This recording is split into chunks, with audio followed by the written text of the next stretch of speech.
오늘은 비전가치 설교 네 번째 시리즈, 우리는 세상 속에서 하나님 나라를 세우는 사람이다 라는 제목으로 함께 말씀을 나누겠습니다. 지금까지 우리는 매 주일마다 비전가치 설교를 해오고 있습니다. 지금까지 했던 그 주제들을 좀 정리를 해보면요, 첫 번째는 우리는 그리스도의 연합된 몸이다. 그리고 두 번째는 하나님은 가정을 통해서 축복의 세대를 일으키신다. 그리고 지난주는 우리는 하나님의 움직이는 교회다. 그리고 이번 주 마지막이죠, 우리는 세상 속에서 하나님 나라를 세우는 사람이다. 이 주제로 마지막 비전 가치 설교 파이널을 장식하려고 합니다. 미국 최대의 기독교 리서치 기관인 이 바나 그룹이라는 그런 기관이 있습니다. 그 기관에서 2007년에서 2011년까지 어떻게 그리스도인들이 신앙을 잘 지속할 수 있는지라는 그런 주제를 가지고 프로젝트를 진행했습니다. 미국 전역에 18세부터 29세 사이에 젊은 크리스찬들을 중심으로 한 1296명을 조사를 했답니다. 근데 여러 가지 테마로 조사를 했는데 그 중에 이런 조사가 있습니다. 젊은이들이 왜 교회를 떠난다고 생각하십니까? 라는 그 테마의 결과를 제가 읽은 적이 있는데 굉장히 좀 이렇게 공감이 가는 부분이 있어서 함께 나누려고 합니다. 여러 가지 있지만 한 세 가지 정도, 상위에 랭크된 한 세 가지 정도를 이야기하면요, 왜 젊은이들이 교회를 떠나느냐. 첫 번째는 기독교를 통해서 내가 별다른 감동을 받지 못하고 삶의 구체적인 변화가 없다는 거예요. 그 이유에 대해서 한 세 가지 정도인데, 교회가 지루하다, 신앙은 내 직업과 거리가 멀다, 성경은 특별히 민감한 상황에 대해서 아무 말도 해주지 않는다, 그런 이유 때문에 그렇게 생각한다는 거예요. 또 한 가지는 교회가 세상의 어떤 문화와 삶에 대해서 지나치게 방어적이고 무관심하더라는 거예요. 그렇게 생각하는 한 세 가지 정도는, 기독교는 교회 밖의 모든 것을 악마적으로 생각한다, 기독교는 세상의 모든 것들을 무시한다, 세 번째가 제가 좀 찔리는 건데, 기독교는 영화, 음악, 우리 아들이 좋아하는 비디오 게임을 해롭게 여긴다. 그리고 세 번째는 기독교는 과학에 대해서 적대적이다. 그렇게 생각하는 이유에 대해서, 왜냐하면 기독교인들은 과학에 관해 모든 답을 알고 있다고 좀 거들먹거리면서 배타적인 태도를 취한다. 또는 교회는 과학적 세계와 보조를 맞추려고 하지 않는다, 기독교는 과학을 반대한다. 이런 이유를 들어서 크게 한 세 가지 정도를 이야기했습니다. 좀 비슷한 것이 자꾸 나오니까 그게 그거고 그게 그건 같죠. 요약하면 기독교가 세상의 문제와 세상에서 사는 사람들의 삶에 진짜 관심을 가지지 않고 있다는 거예요. 등을 돌리고 있다는 느낌을 받는다는 겁니다. 이렇게 교회를 떠나는 사람들이 느끼는 기독교와 정말 성경에서 말하는 기독교가 이런지, 오늘 이 본 말씀 통해서 우리는 그것을 한번 고민해 볼까 생각해요. 저희 브라이트 처치의 네 번째 핵심 가치는 바로 이 문제, 세상의 문제와 세상의 삶은 과연 우리가 어떤 연관성이 있고 우리는 어떻게 해야 되는가. 그것이 저희 교회의 네 번째 핵심 가치입니다.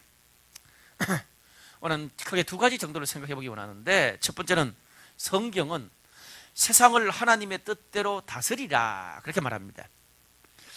여러분, 오늘 읽어드렸던 창세기 1장 26절에서 28절, 하나님이 그 사람을 만든 후에 최초로 주신 명령이 바로 오늘 본문의 말씀이에요. 신학자들은 이것을 문화명령이다, 그렇게 이야기하죠. 우리가 성경을 읽으면 하나님이 인간에게 주신 어떤 부탁한 어떤 명령들이 많아요. 근데 수많은 것 중에 가장 중요한 두 가지를 선택하려면, 구약에는 창세기 1장 오늘 본문의 문화명령이고, 신약은 마태복음 제일 마지막에 28장 18절에서 20절 지상명령이에요. 여러분이 창세기 1장의 문화명령은 뭐냐 하면, 우리 예수 믿는 사람들이 세상을 어떻게 바라보고 또 살아가야 되느냐, 그 기준을 이야기해 줘요. 지상명령은 뭡니까? 마태복음에 우리가 어떻게 복음을 전하고 어떻게 예수님이 원하는 제자로 살아가고 선교적인 삶을 살 것인가, 복음을 전할 것인가, 그걸 이야기해 주고 있어요. 저는 신앙생활의 핵심이 이 두 명령 안에 다 들어있다고 생각을 합니다. 좀 더 구체적으로 우리가 성경을 좀 들어가 보면 오늘 본문의 1장 그 창세기 1장 26절에서 28절 사이에 거기 뭐 여러 가지 많이 있는데 딱 심플하게 거기서 가장 많이 나오는 동사들이 어떤 내용입니까? 뭐 좀 요약해서 읽으면 그로 사람으로 하려금 이 말입니다. 그로 바다의 고기와 공중의 새와 육축과 온 땅과 땅에 기는 모든 것을 다스리게 하자. 생육하라, 번성하라, 땅에 충만하라, 땅을 정복하라, 모든 생물을 다스리라. 그렇게 말합니다. 뭐 여러 가지 정복하고 뭐 다스리고 다 나오는데 요약하면 하나님이 만드신 그 모든 그 천지 만물을 다스리라 그 말입니다. 오늘 여기 하나님이 다스리라고 한 곳이 어디입니까? 우리가 죽어서 가는 고상한 천국을 다스리라 그러지 않았습니다. 영적으로 신비한 아주 진짜 그 홀리한 영적인 세계를 다스리라 그런 게 아니라 어디를 다스려요? 땅을 다스리라고 정확하게 말하고 있습니다. 오늘 이 짧은 이 세 절 말씀에 땅이라는 단어가 무려 3번이나 나옵니다. 4번이네요. 여러분 성경에서 3번 강조하는 것은 진짜 베스트한 거거든요. 4번이니까 뭐 최고죠. 근데 여러분 우리가 사는 땅은 어떤 땅입니까? 경쟁과 급무술수와 제약이 판을 치는 세상입니다. 9시 뉴스 보면 뭐 유괴가 나오고 살인이 나오고 진짜 천인공노할 짓이 나오는 그런 세상입니다. 뭐 오늘 이 성경에 물고기를 다스리라 그러는데 뭐 저는 물고기에 별로 관심이 없습니다. 우리 집은요 물고기가 살아남을 수가 없습니다. 우리 와이프는요 물고기를 참 사랑해. 근데 어항에 넣어놓고 몇 달 만에 다 죽여. 그렇게 죽인 물고기만 한 수백 마리 될 거예요. 새, 이름 모르는 새 관심도 없어요.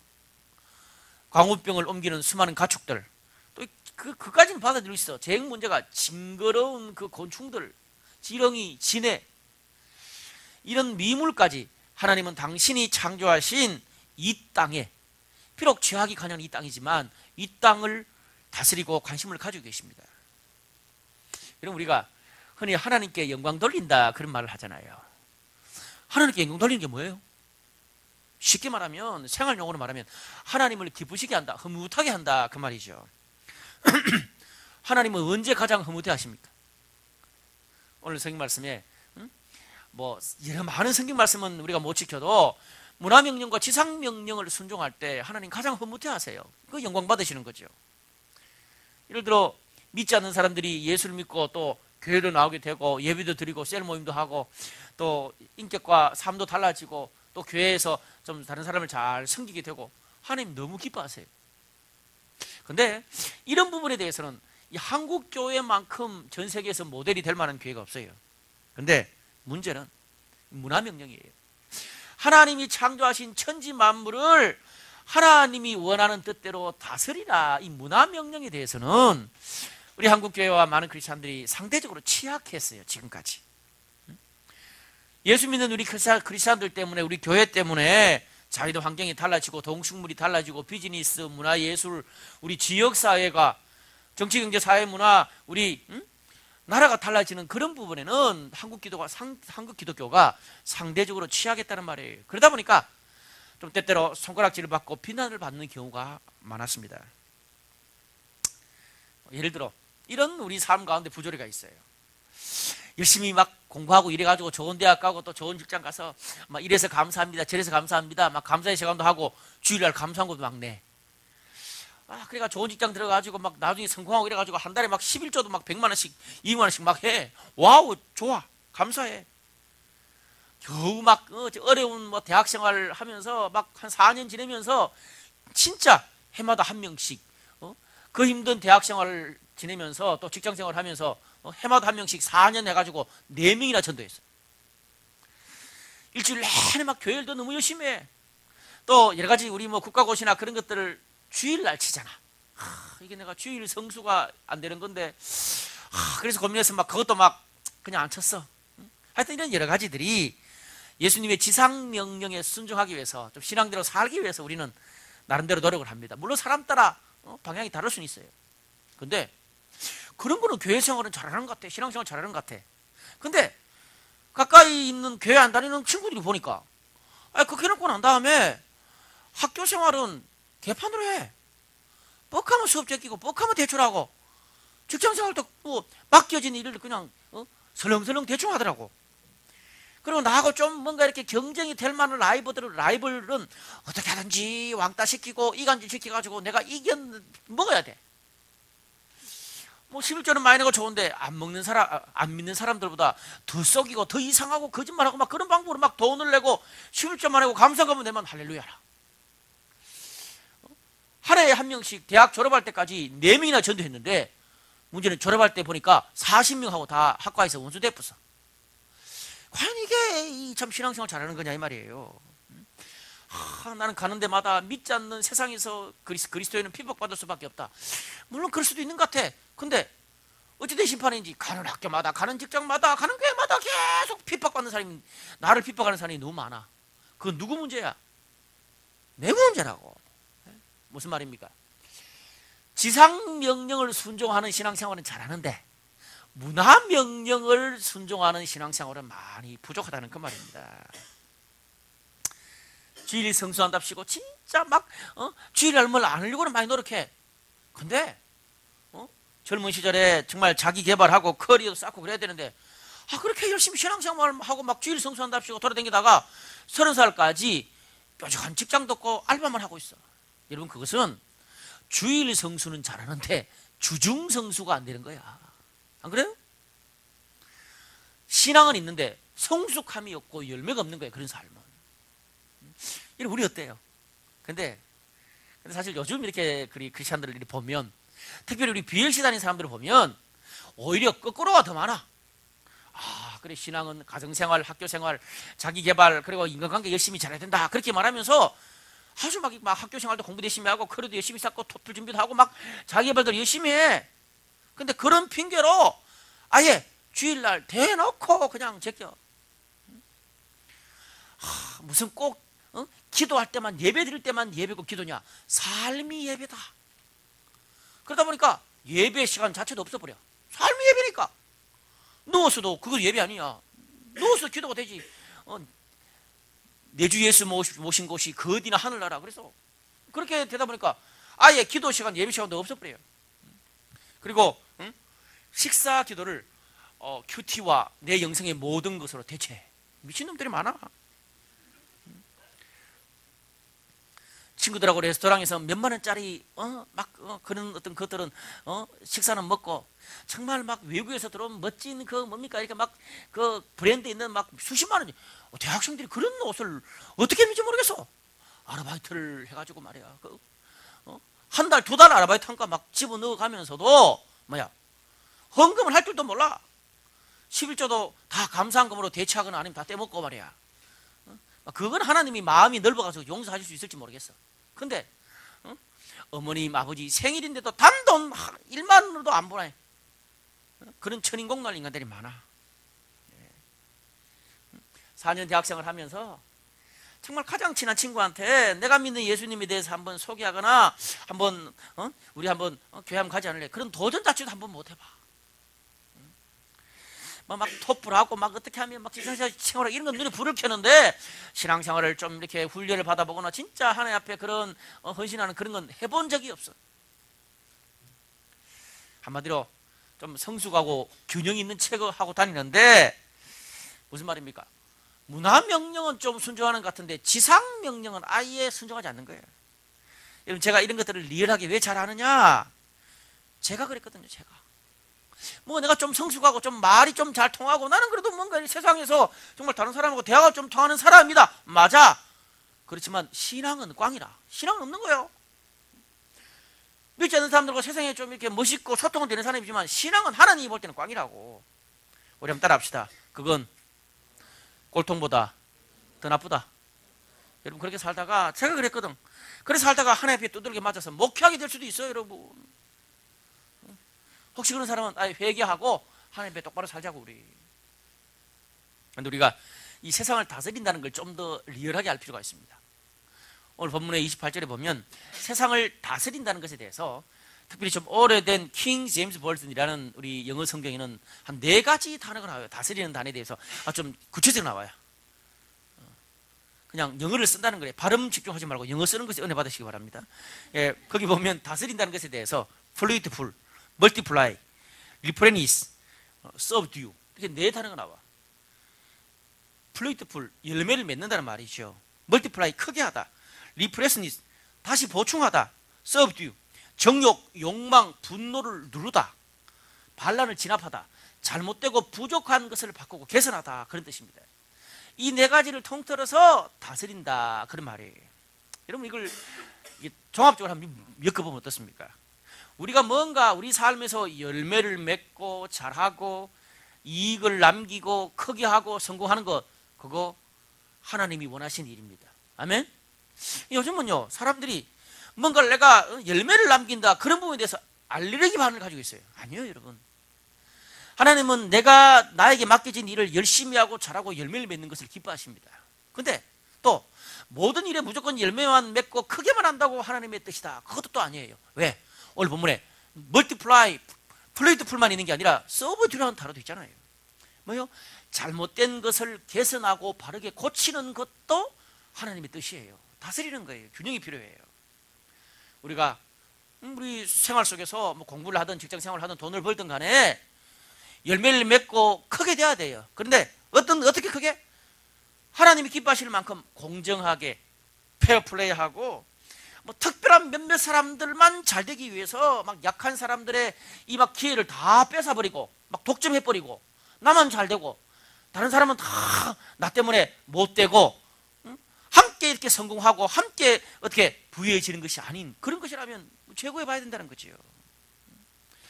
하나님이 만드신 이 창조 질서와 또 인간들과의 관계, 이런 것들을 다 파괴해 가면서 우리가 성공하는 건 아니란 말이죠. 얼마나 잘 유지하고 보존하느냐, 그것도 하나님 뜻대로 다스리는 거예요. 그런데 참 아쉬운 것은 제가 방금 이 subdue라는 단어를 얘기했잖아요. 다스리는 것 중에 잘못된 것을 개선하고 고치는 거, 누르는 거, 불순물을 빼내는 거, 이 subdue라는 단어를 오늘 한글 성경에는 다스리라고 번역되어 있어요. 상당히 뭡니까? 정복하고 통치하고 열매 맺는 쪽으로만 이 단어를 썼다는 말이에요. 예. 사실 subdue, 잘못된 것을 고치고 개선하고 하나님이 만드신 것을 보존하는 이런 말을 쓰지 않고 다스리라고 번역했다는 거예요. 아쉽죠? 그러다 보니까 지금까지 한국의 기독교는 열매를 맺고 성공하고 크게 되고 내 가족 그리고 내 직장 내 교회 잘 되고 축복받는 것에 대해서는 굉장히 뿌듯해. 열매가 많아. 근데 서브듀가 별로 없어. 함께 잘 살고 정의가 있으면서 성공하고 연약하고 소외된 사람을 돌보고 이런 부분들에 대해서는 약할 수밖에 없는 거예요. 여러분 전도도 마찬가지입니다. 우리 복음을 전해야 되죠. 지상명령 관수해야 되죠. 그러다 보니까 막 뜨거운 마음으로 막 전도해. 그러다 보니까 때때로 좀 과하게 상대방의 종교와 상대방의 문화와 그런 걸 배려하지 않는 채 그냥 막 들이밀어붙여. 예수 천당 부친지옥 니 그러면 죽는다.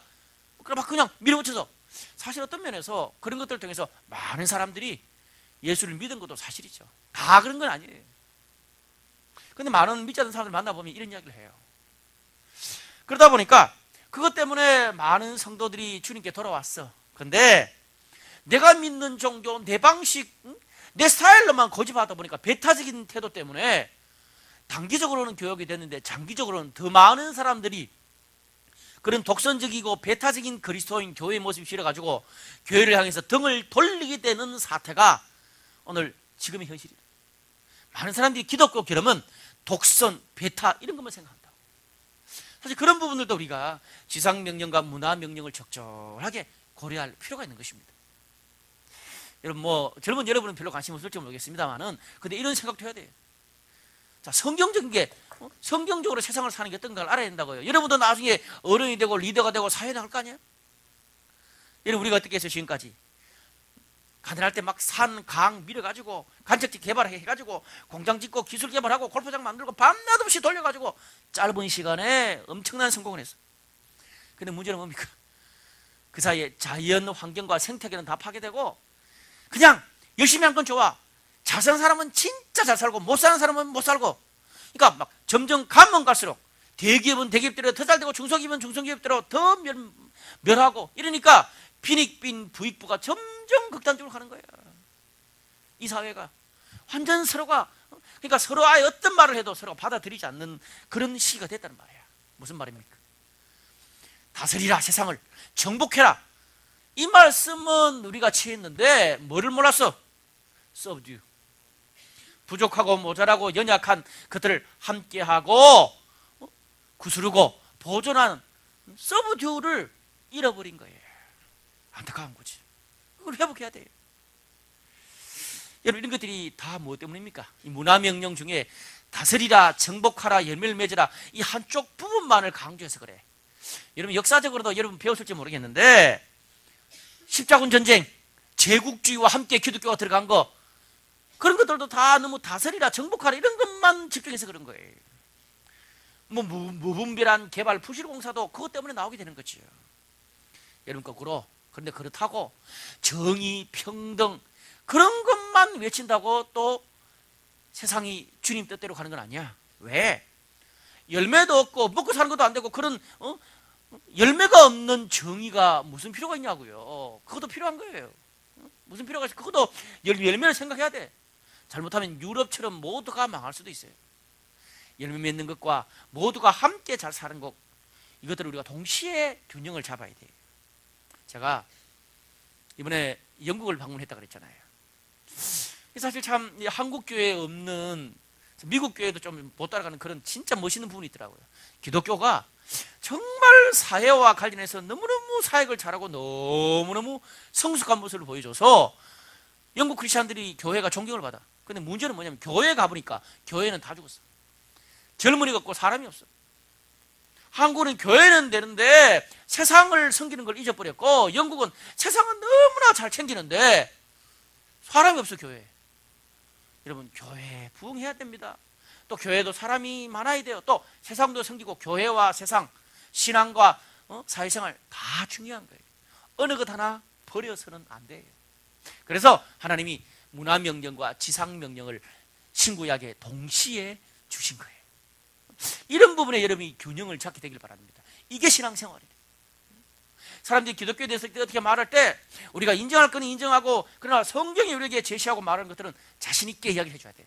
사실은 우리 교회의 마지막 4번째 비전 가치는 굉장히 멋있고 중요한 가치예요.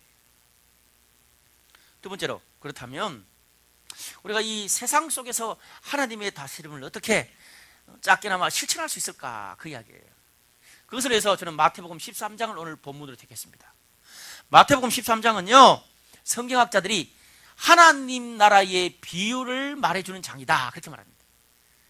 천국에 대해서, 하나님 나라에 대해서 가장 성경에서 많이 이야기해 주는 장이에요. 그런데 여러분, 하나님 나라가 뭡니까? 내가 죽어서 가는 저 천국? 아니면 교회? 거룩한 교회? 하나님 나라는요, 성경적으로 말하면 장소의 개념이 아닙니다. 따라합시다. 하나님의 다스림이 있는 곳은 다 하나님 나라다. 그럼요. 우리 학교나 우리 가정뿐 아니라 내 살면서 내가는 뭐 어디냐, 하나님의 다스림, 하나님 뜻대로 우리가 살아서 그 다스림이 인정되는 모든 것에는 거기서부터 하나님 나라가 있는 거예요. 그래서 하나님 나라는 장소의 개념이 아니라 영향력입니다. 하나님이 다스리고 통치하시는 영향력이 흘러가는 곳, 그게 하나님 나라라. 그래서 이 땅에서부터 시작해서 저 하늘나라 가서 완성되는 게 하나님의 나라입니다. 여러분, 그런 면에서 제가 왜 이렇게 좀 복잡한 이야기를 자세하게 하나님 나라가 뭐냐 얘기하느냐, 마태복음 13장에 하나님 나라 비유라며요. 그러면 하나님 나라가 뭡니까? 하나님의 다스림을 성취하기 위한 그 모든 것들이 여기에 비밀이 담겨 있는 거예요. 여러분, 그래서 저는 신학교 다닐 때 이 하나님 나라 비유는 그냥 뭐 천국 특징인갑다 이렇게 생각했어요. 아닙니다. 무슨 말이냐면, 우리가 세상에서 정말 하나님 뜻대로 살고 내가 선 곳에서 힘들지만 하나님 나라의 어떤 하나님의 다스림을 성취하기 위해서 그 비결, 그 지름길을 우리는 오늘 마태복음 13장 하나님 나라의 비유를 통해서 배울 수 있는 거예요. 아멘? 한 2가지 정도를 배우자고요. 한 2가지 정도. 성경은 아주 실제적인 책입니다. 개념적인 책이 아니에요. 막 하늘의 이야기를 둥둥 떠다니는 이런 책이 아니에요. 한 2가지 정도를 볼 때, 특별히 오늘 마태복음 13장 24절에서 30절까지 보면 이런 이야기가 나옵니다. 사람이 밭에다가 좋은 씨를 뿌렸어. 그러니까 그 좋은 씨에 걸맞는 열매가 맺을 거 아니에요. 근데 문제는 군데군데 나쁜 가라지가 거기에 같이 자라는 거예요. 그 성경에 예수님 뭐라 그럽니까? 원수 사탄이 거기 뿌렸다는 거예요. 그래서 주위 사람들이 그거 뽑아냅시다 그랬는데 예수님이 가만히 둬라. 추수할 때까지 가만히 둬라. 괜히 나쁜 가라지 뽑다가 좋은 그 줄기나 나무도 동시에 뽑힐까봐 걱정된다. 놔둬라 그랬어요. 여러분, 이 말이 세상에서 우리가 주님 뜻대로 살아가는데 아주 중요한 지침을 제공해요. 여러분, 우리가 정말 하나님 말씀처럼 문화명령을 성취하고 지상명령을 성취하기 위해서 정말 이 세상에 관심을 가지고 한번 주님 뜻대로 되돌려 놓기 위해서 한번 관심을 가지고 최선을 다하잖아요. 그런데 어려운 이유가 뭐가 있습니까? 그 세상 속, 우리가 사는 세상 속에 뭐가 같이 숨어 있어? 가라지도 같이 거기에 있다는 거예요. 그렇잖아요, 여러분. 여러분, 우리 그 세상에 한번 살아봐. 사람이든 그 가라지가 사람이든 아니면 잘못된 분위기든 아니면 습관이든 전통이든 뭐 잘못된 환경이든 그 가라지들이 수탉있다고 어디 가도 죄악이 많아. 그러다 보니까 내가 뭔가 이 잘못된 이 세상의 죄를 좀 잘못된 것들 좀 바로 잡고 싶어도 세상에 관심을 가리다가 나중에 나도 아직 신앙이 잘 서 있는 게 아닌다. 나도 도화돼 가지고 내 신앙을 홀딱 그냥 다 잃어버릴까 봐 걱정되는 거라. 안 그래요? 또 한두 번씩 또 청소년 시절에 20대 초반에 그런 경험이 있잖아. 또 우리 주위에 좀 뭔가 세상에 좀 이렇게 좀 잘해보려고 그러다가 동화돼서 신앙 떠난 사람도 꽤나 있거든. 여러분, 그래서 또 극단적으로 나갑니다. 우리가 세상에 조금만 통화되거나 막 세속화될 수 있는 그런 모든 걸 아예 다 차단해버려. 그냥 아무것도 안 해. 다 차단해버리고 담을 쌓아버립니다. 한마디로 오늘 여기 말하는 것처럼 조금만 이렇게 피해볼 만한 가라지들을 다 뽑아버려. 그냥 세상의 가라지를. 그러면 하나님 바라보고 신앙생활 하기 편하죠. 수도원에 왔는 거하고 똑같으니까. 근데 오늘 성경 뭐라 그럽니까? 가라지도 뽑으면서 좋은 열매도 같이 다 뽑히는 거예요. 물론 여러분, 우리가 이걸 실제적으로 적용할 때 어릴 때 신앙이 연약할 때는 나쁜 그런 문화나 세상에 좀 그런 어떤 지저분한 그런 문화에는 가까이 안 가도록 격리시키는 게 좋죠. 필요합니다. 근데 나이가 20이 넘고 30이 넘고 계속 그렇게 사회생활을 할 때까지 그렇게 하잖아요. 그러면 뭡니까? 아예 세상 돌아가는 걸 몰라가지고 좀 유식한 말로 세상과 소통하는 법을 몰라. 사회성 자체가 없어지고 SQ가 안 돼. 사회적 지능이 안 되다 보니까 오직 홀리하고 교회는 잘하는데 사회생활의 어떤 소통 능력이 없는 거예요. 그럼 어떻습니까? 아니, 사회와 관계를 맺어야 세상을 바꿀 수 있지. 소통 능력 자체가 없으니까 문화 명령을 성취할 수 있는 가능성 자체가 없는 거야. 채널이 없는 거다. 예를 들어 우리 많은 부모들이 중고등학교 때는 이제 미션 스쿨 보냅니다. 괜히 좀 이렇게 청소년 시절에 좀 이렇게 뭐 이상한 문화에 휩쓸리는 것보다는 미션 스쿨에 가가지고 그래도 미션 스쿨이 안 낫겠나. 믿는 사람들 많고 믿는 선생님들 많으니까 미션 스쿨에 넣었어. 대학까지 저는 대학도 그렇게 생각하지 않지만 대학까지 오케이 이해할 수 있어. 그런데 대학 졸업하고 직장 생활까지 가가지고도 신우회, 교회 그런 사람들하고만 계속 교제. 그럼 어떻습니까? 아직 우리끼리 있으니까 별로 잘못된 세상 문화를 접할 기회가 없으니까 죄도 안 보면 했지. 근데 문제는 뭡니까? 사회성 자체가 없어져 버린 거예요. 그냥 이 세상 사람들하고 교류하는 것 자체가 사라져 버린단 말이에요. 그것 또한 극단적이라는 말이에요. 이거 보세요. 하나님 나라에는 뭐가 있습니까? 알곡과 가라지 나쁜 그런 것들 같이 있는 거예요. 중요한 거는 그 가운데서 내가 바르게 분별해서 하나님 앞에 바른 열매 곡식으로 자라는 법을 배워야 되는 거지. 가라지 다 뽐닫고 안 그럴 줄 아세요? 그런 게 아니란 말이죠. 여러분, 음악, 문화도 마찬가지입니다. 여러분, 우리가 일반 예술과 일반 문화에는 긍정적인 것과 부정적인 것이 동시에 있습니다.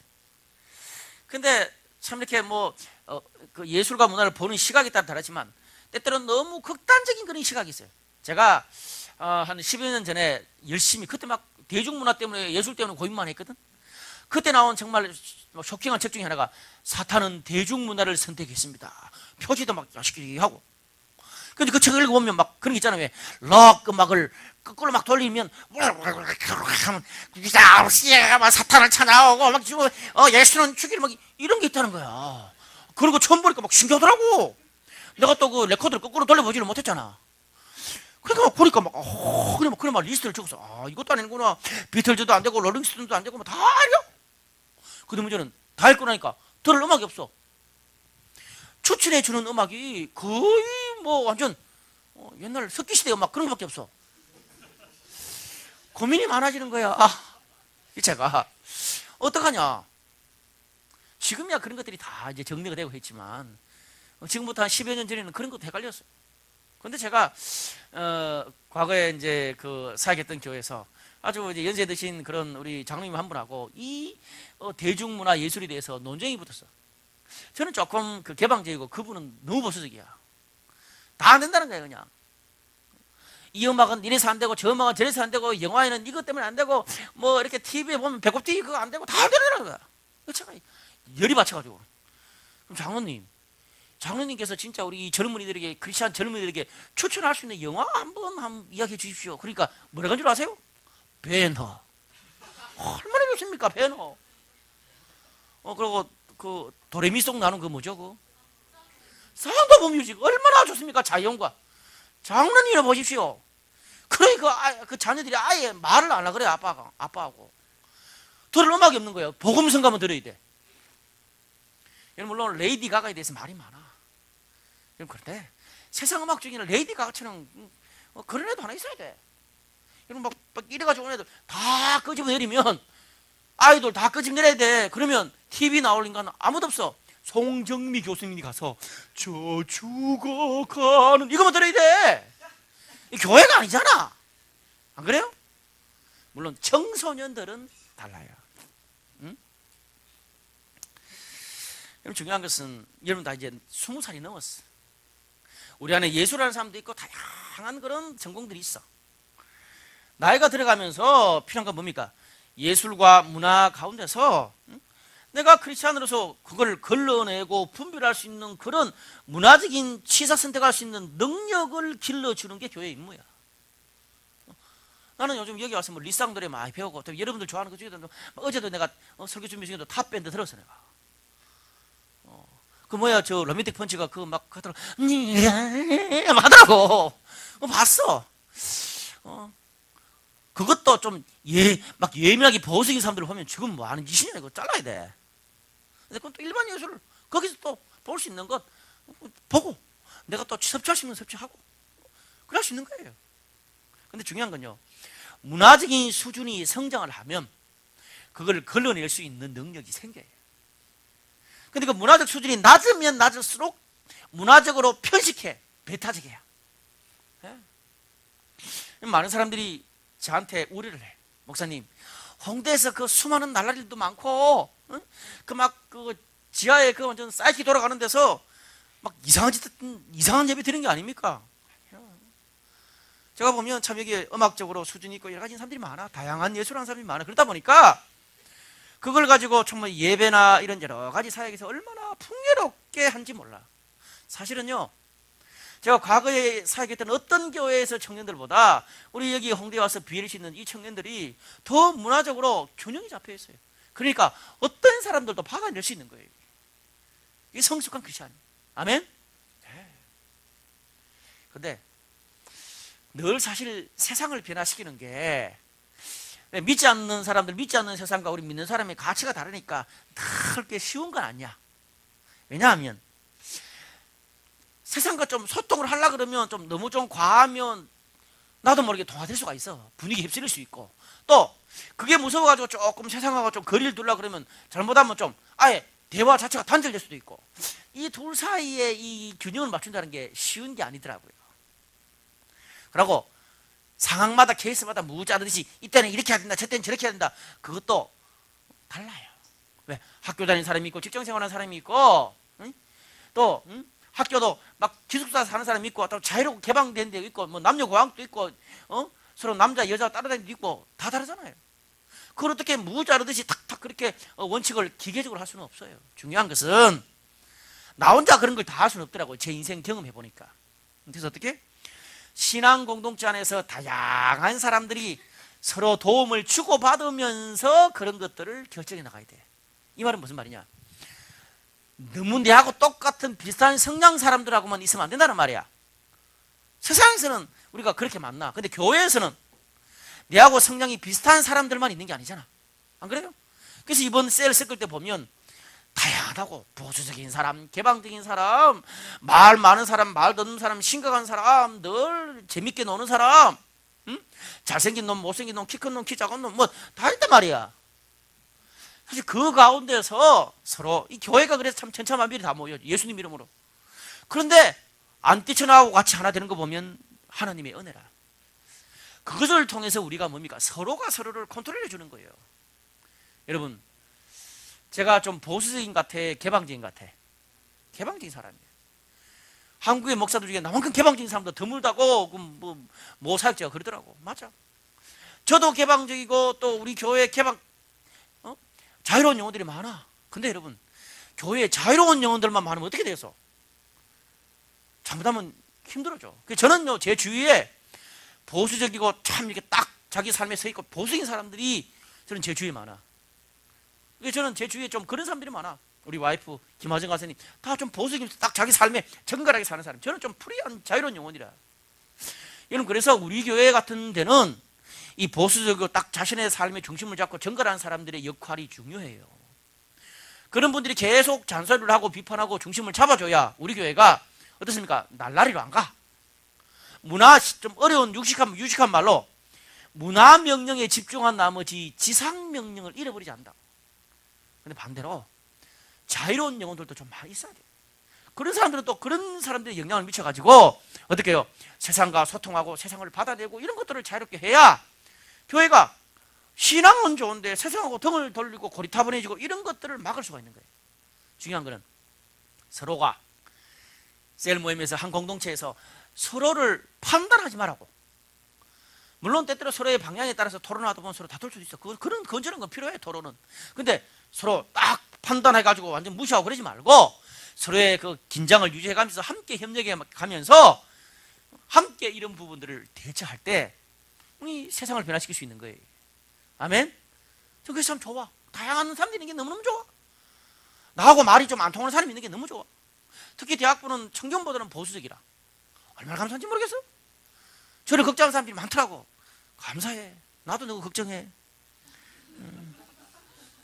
그리고 마지막으로 오늘 31절에서 33절까지 보면 뭐 요약해서 두 이야기가 나와. 하나는 겨자씨 비유고 하나는 누룩 비유야.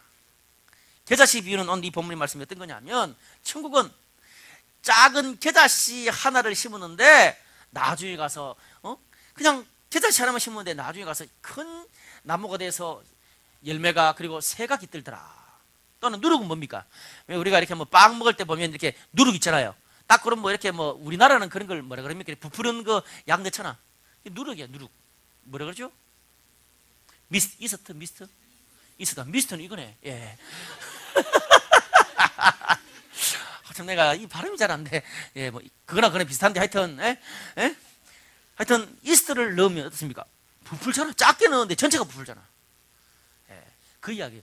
이 이야기가 우리가 세상에서 주님 뜻대로 살고 정말 주님 다스림을 성취하는데 어떤 지침을 제공하냐 이거예요. 그 말은 모든 것이 단번에 되고 완벽하게 될 거라고 생각하지 말라는 거죠. 아멘? 예. 왜? 아까도 말했지만 세상에는 늘 가라지가 섞여 있다는 거예요. 경쟁도 해야 되고 서로 속일 수도 있고 뒤통수도 치고 위아래 서열도 있고 사람들의 이기심도 있고 그리고 입에 풀칠도 해야 되고 세상은 완전할 수 없어요. 더럽고 믿을 수 없는 세상 그것도 있어. 물론 좋은 것도 많지만 어떤 면에서 그런 가운데 우리 크리스찬들이 자신의 삶을 정말 주님 원하시는 대로 잘 유지하고 내가 선 곳에서 학교나 만나는 사람들이나 주위를 바꾼다는 게 얘가 어려운 게 아니에요. 그거 하려고 그러면 할 수 있는 게 너무 제한적이라. 아니 아무것도 못할 수도 있어. 그렇잖아요 여러분. 회식 갔는데 완전 막 희한한 데 갔어. 안 그렇게 하면 내가 나 도망가야 돼. 도망가는 것도 하루 이틀이지. 한 6개월 도망가고 나니까 막 왕따 돼가지고 여기 엄청나게 얻어먹고 갈 수도 없고 안 갈 수도 없고 어떻게 하나 한 번쯤은 다 고민할 거 아니에요. 참 우리가 어떻게 될지 물론 뭐 그 가서 뭐 어떤 사람들은 너무 나도 좋아 막 가서 그래 막 그냥 떡이 되도록 그런 사람도 있어. 참 우리 크리스찬들이 세상에서 뭔가를 바꾸려고 그럴 때 제한적인 게 많아요. 아 내가 이런 상황에서는 이렇게 해야 되는데 우리 있는 이 지금 과를, 우리 친구들 모임을 이런 분위기 이렇게 바꿔야 되는데 알아. 주님 뜻대로 주님이 원하시는 건 이건데 알지만 아무도 그렇게 하는 사람도 없고 괜히 나만 그렇게 하다가 주위 사람들한테 요구도 먹고 왕따 당하고 또 그렇게 한다고 내가 뭐 뾰족히 내한테 뭐 돌아오는 것도 없고 하여튼 여러 가지 이유로 우리는 안 할 수도 있고 관심이 없을 수도 있어요. 하지만 인정해 주는 사람도 없고 따라하는 사람도 없고 내가 뭐 한다고 전체가 바뀌는 것도 아니지만 오늘 성경 말씀 뭐라 그럽니까? 따라합시다. 작은 겨자씨 하나라도 심어라. 누룩이 되라. 뒤에 생각하지 말고 그냥 내가 할 수 있는 만큼 작은 겨자씨 하나 심고 내가 누룩이 되라 이거예요. 좀 생활용어로 말하면 따라합시다. 계란으로 바위를 쳐라. 여러분 계란으로 바위 치면 어떻습니까? 치나 마나야. 근데 계란으로 바위 치란 말이야. 왜? 계란을 10,000개를 가지고 10,000번을 던져야 바위에 조그만한 것 하나 탁 때려서 구멍이 뚫혀. 10,000번. 여러분 10,000번 계란 던져가지고 조그만한 구멍 하나 뚫힌다 그러면 그 바위가 무너지려고 하면 어때요? 수십억 번 던져야 될지도 몰라. 근데 그런 식으로 해가지고 어느 세월에 언제 열매를 보냐고. 미친 짓이지. 남의 손해지. 그래서 아무도 안 하고 아무도 못하는 거야. 근데 성경은 뭐라 그럽니까? 뒤에 신경 쓰지 말고 그게 지금 네한테 와닿고 하나의 뜻이라고 생각하면 그냥 몇만 번 던져야 구멍 하나 난다고 치면 내가 500번 할 수 있다면 500번 던지면 그만큼 500번 숫자가 줄어들지 않냐는 거예요. 아멘? 그 일을 하라는 거예요. 쉽게 말하면. 네. 몇만 번 중에 500번 아니 뭐 1,000번 줄였으니까 나머지 사람은 좀 더 쉬울 거 아니야. 그 다음 사람은 좀 더 쉬울 거 아니야. 그 말인 거죠. 여러분 오늘 성경에 뭐라 그럽니까? 많은 사람들은 겨자씨 나무를 보고 좋아해. 근데 그 겨자씨 나무가 될 때는 누군가가 그게 겨자씨 나무가 될 거라고 생각하지 않고 그냥 겨자씨를 심은 거 아니에요.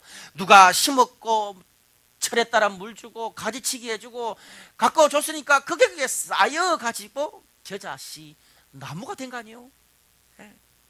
그러니까 내가 모든 것을 다 하려고 이렇게 해서 완전 바뀐다 그렇게 생각하지 말고 내가 할 수 있는 만큼만 하라는 거예요. 그럼 그 뒤에는 또 다른 사람이 할 수 있다는 거예요. 그 다음 사람은 더 쉽잖아. 여러분 제가 이런 넥스트 제너레이션 처치 이런 다음 세대 교회를 하게 됐던 데는 결정적인 우리 도전이 있었습니다. 제가 지난주에 말했던 저에게 세일을 가르쳐주고 그리고 이런 교회를 하라고 도전했던 그 세계적인 홍콩의 베농 목사님의 도전이에요. 사실 여러분 저는 목회자라면 교회가 좀 되려 그러면 좀 막 도시에 그 소위 말해서 좀 주택가가 많은 사람이 밀집해 있는 그런 여기처럼 이렇게 다 놀러 오고 다 그런 거 말고 주택가들이 많은 그런 밀집된 지역으로 가야 돼. 그리고 이 교회 건물을 아주 크게 지어야 돼. 근데 이렇게 홍대나 이렇게 노는 이런 세속적인 도시에 다른 사람들 환락의 도시라고 그러잖아. 이런 데서 교회 하는 건 쉽잖아. 이 교회 건물을 할 수가 없어. 여러분 그래서 초대형 교회들도 여기 들어와서 다 망하고 갔어. 돈 수십억 쓰고. 그러니까 그런데 이런 교회에 뭐 외국에서나 가능한 그런 다음 세대 스타일의 교회를 한다는 건 자살행위라고 많은 사람들이 주위에 이야기했어요. 저도 알고 있어요. 모르겠어요.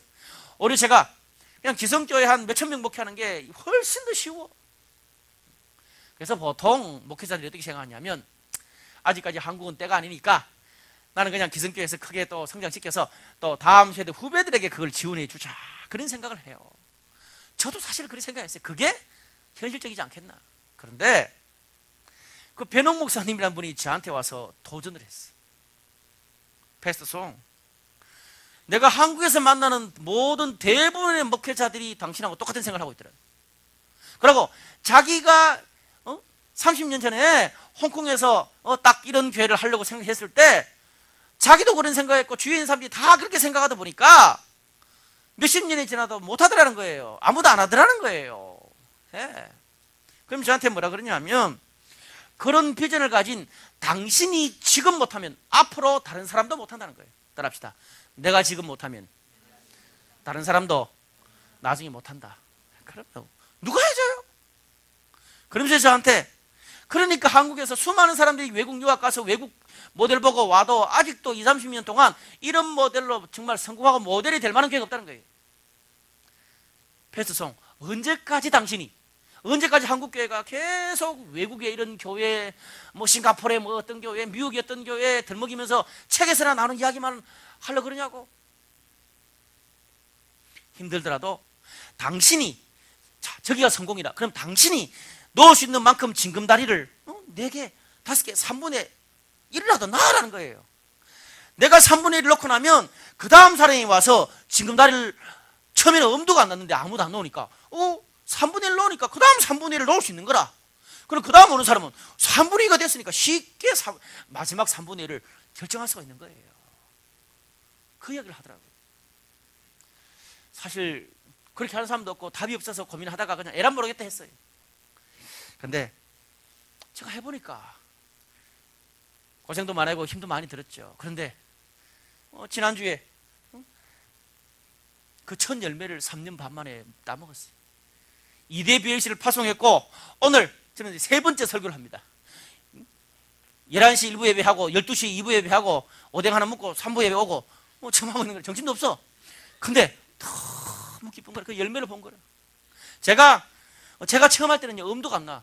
근데 제가 좀 돌다리를 넣고 나니까 같이 함께 개척부도 정말 뭐 이 20명도 안 되는데 같이 동역했던 사역자들과 개척 멤버들이 있고 또 그러고 나니까 김하정 간사나 우리 이세일 목사님 이런 분들이 좀 돼 있으니까 또 거기 또 힘을 보태고 이제 2대 BAC가 되다 보니까 처음에는요 제가 한국교회에서 지금 또 무슨 짓 하냐 이랬어요. 근데 이제는요 이 분야에서 그럴 사람이 거의 없어.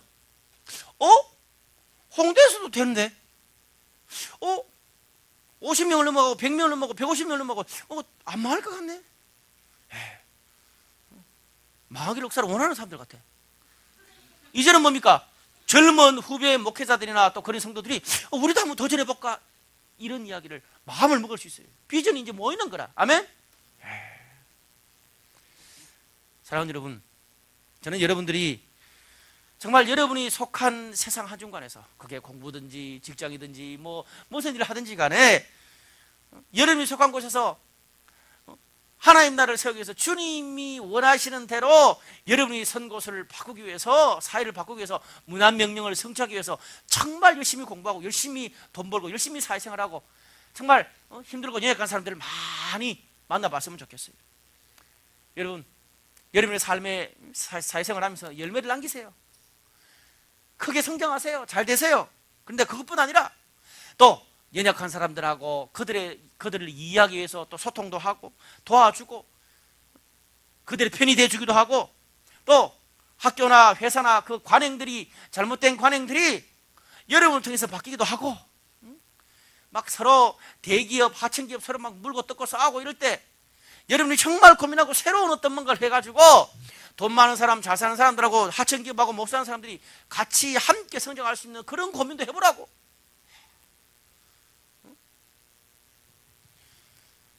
하나님 뜻대로 이 세상을 다스리기 위해서 정말 한 고민을 해보라고. 정말 연약한 사람들이 여러분을 통해서 기회를 얻게 되길 바라요. 그게 크리스찬이에요.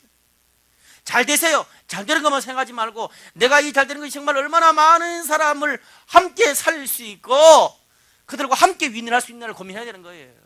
그게 하나님이 원하시는 대로 이 땅을 다스리는 거예요. 힘들겠지만 아무도 하지 않지만 여러분이 지금 할 수 있는 만큼 겨자씨를 뿌리세요. 누리게 되세요. 언젠가 여러분이 뿌린 거기에 더 많이 얹고 쌓고 그럴 사람들, 그런 물들이 강처럼 흘러가게 될 거예요. 우리 브라이 처치는 여러분을 통해서 우리 학교와 직장과 이 사회가 바뀌게 되는데 최선을 다해서 도울 것입니다. 왜? 그것이 우리의 비전이기 때문에 그렇습니다. 말씀의 결론을 맺을게요. 여러분, 브라이 처치는 교회만 성장하기를 원치 않습니다. 저희들의 성장과 함께 이 홍대와 이대 주위에 있는 예술 문화 구조와 주변의 사람들의 삶이 달라지기를 원합니다. 세상 사람들하고 소통하기를 원하기 때문에 교회 건물이 아니라 공연장과 카페나 이런 걸 운영하면서 세상 한중간에서 그들과 계속 소통하고 그들을 도우려고 하기 때문에 이런 방식을 원해요. 한 군자리에서 그냥 막 건물 크게 짓고 그렇게 하는 게 아니라 그냥 150명 정도 되면 바로 쉽게 심플하게 개척하고 전역으로 떼어서 개척해서 사람들이 들어가기 어렵다는 홍대, 이대, 이태원 들어가기 어렵다는 뭐 압구정이 어렵대 다 압구정, 신사, 청주 이런 데 막 들어가고 싶어. 예. 우린 들어갈 수 있어. 교회를 크게 지을 수 없는 곳이라도 우린 다 들어가. 화장실만 있으면 다 들어가. 그럼 예. 쉽게 교회를 개척해서 여러분 저희 교회는요 스몰 처치 작은 교회를 원하는 게 아닙니다. 의도적으로 이렇게 쉽게 개척하고 세상 한중간에서 변화시키기 어려운 곳을 개척하기 위해서 심플하게 있는 거예요. 물론 그 길이 힘들죠. 그러나 우리가 씨를 뿌림으로 그 다음에 뭔가 그런 일들이 일어나는 거지. 저는 이 홍대 공연장을 통해서 왜 이걸 하냐? 여러분 홍대가 예술 문화의 도시라고 거리라고요? 아니요. 이거 보세요. 유흥의 도시예요. 환락의 도시예요. 저는 이 공연장을 통해서 보다 건전한 아티스트들을 예술과 문화를 좀 더 이렇게 많이 기회를 주고 그들에게 연마도 내주고 좀 더 저렴하게 이 공연장도 빌려주고 좀 더 그런 일들을 좀 더 많이 하기 원해서 이 공연장을 하고 있는 거죠. 이 공연장을 하면서 더 많은 아티스트들과 저는요 명함이 2개예요. 목사 명함 하나, 공연장 사장 명함 하나. 어떤 명함이 더 많이 뿌려질 것 같아요? 3배예요. 공연장 사장 명함이. 이걸 통해서 만나는 수많은 사람들이 있어요. 나를 통해서 공연장을 통해서 교회하면 더 좋겠지만 교회지 않아도 그들과 좋은 우정을 나눌 거예요. 주님이 그걸 원하시니까 우리 공연장 때문에 홍대 지역의 수많은 아티스트들이 도움받았으면 좋겠어. 네? 여러분 우리 안에 다양한 은사와 직업, 관심 분야를 가지고 있는 사람들이 많잖아요. 그런 사람들끼리 좀 모였으면 좋겠어. 이제는 예를 들어 내가 음악하는 사람끼리 모이고 내가 좀 디자인하는 사람끼리 모이고 연극한다 그런 사람끼리 좀 모이고 또 내가 뭐 이렇게 뭐 노는 거 좋아한다 그런 사람끼리 좀 모이고 백수들도 많잖아. 백수들은 또 백수들이야말로 백수의 마음을 알거든. 그럼 백수들 좀 모이고 그래가지고 어떻게 해요? 자기들의 시행착오나 그런 어려움들을 이제는 우리 안에 있는 사람뿐 아니라 다른 사람들과 좀 나눴으면 좋겠어요. 그래서 제가 홈페이지를 지금 개편하려고 그래. 여러분 우리 교회에서 음향학교, 영상학교를 해. 우리 교회 안에 있는 사람들도 하지만 얼마 전에는 우리 믿지 않는 다른 우리 회사의 분들도 그냥 배웠어. 저는 우리 주위에 있는 사람들과 좀 더 쉽게 나누기를 원해. 영어 잘하는 사람들이 많아. 그런데 영어를 좀 잘하려고 하면 돈이야. 오늘 연수를 가고 유학을 갔다 와야 되잖아. 근데 정말 돈이 없어서 영어를 못 배우는 그런 기회가 없는 사람들이 많다고. 누구는 뭐 부모 잘 만나서 그렇게 하지만 정말 가난한 집에 태어난 사람들은 그런 것 자체에 기회가 없어. 정말 그들에게 영어를 가르쳐 주는 게 크리스찬만 할 수 있는 일이야. 다문화 가정을 섬기는 거. 아마 11월 달에 우리 지난번에 자이언트 그 국제학교를 섬기게 될 건데 안산에 정말 다문화 가정들 아무도 관심 없어. 근데 그 미국인 나나 그 한국하고 결혼한 그 교사들이 교수님이 자기 돈 털어내서 그런 국제학교를 하는 거예요.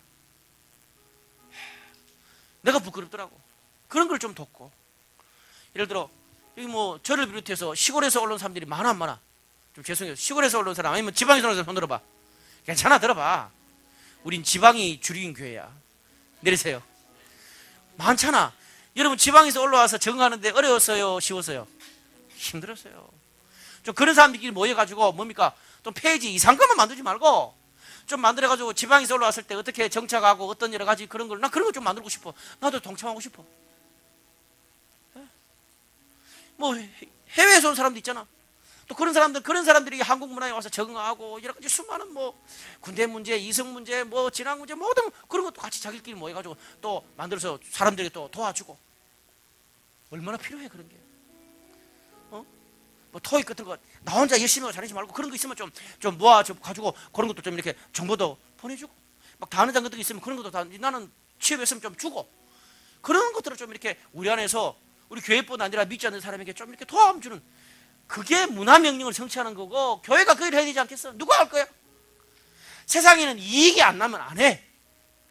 교회는 이익과 상관없이 세상에 있는 많은 사람들 지역사회를 섬기는 게 교회라. 교회가 그 일을 해야 돼. 그 일을 안 하니까 너희들만 배불린다고 세상 사람들한테 요구도 먹는 거예요.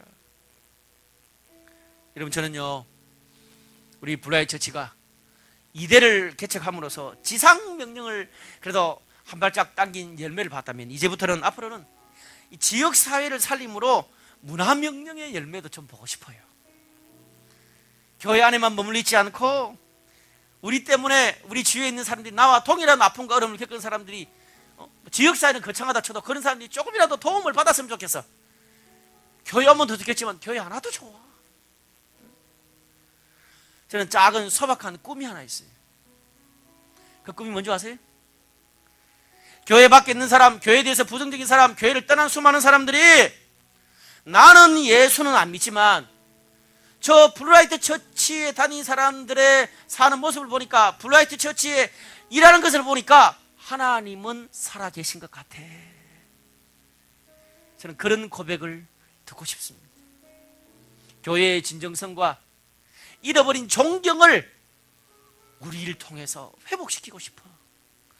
여러분, 이럴 때 누가 제일 흐뭇하겠어? 하나님이 얼마나 못하겠어? 그게 문화명령을 성취시켜 드린 거 얼마나 하나님이 흐뭇하겠어? 돈이 나은 것도 아니고 떡이 나은 것도 아닌데, 아휴, 얘들이 그런 일을 해주니까 하나님이 너무 흐뭇한 거야. 그게 하나님이 영광되는 거야. 나 혼자 잘 먹고 잘 살고 그래 배 터져 죽어요. 그게 하나님이 영광되는 게 아니라고.